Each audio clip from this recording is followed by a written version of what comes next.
Sabes canto dedica o Estado español a gasto militar? Máis de 33.000 millóns de euros.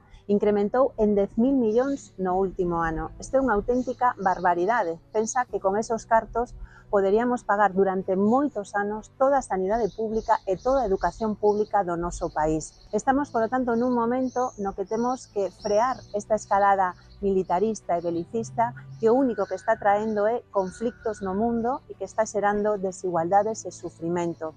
Por iso, este sábado, día 30 de maio, hai convocado unha manifestación en Vigo, unha movilización que convoca Galiza pola Paz, para defender precisamente iso, a paz, a soberanía, un mundo onde os conflitos se solucionen de maneira dialogada. É importante que estemos aí para decir non a estas guerras que estamos vendo ao noso redor que afectan a tantos países e, sobre todo, para defender un mundo en paz.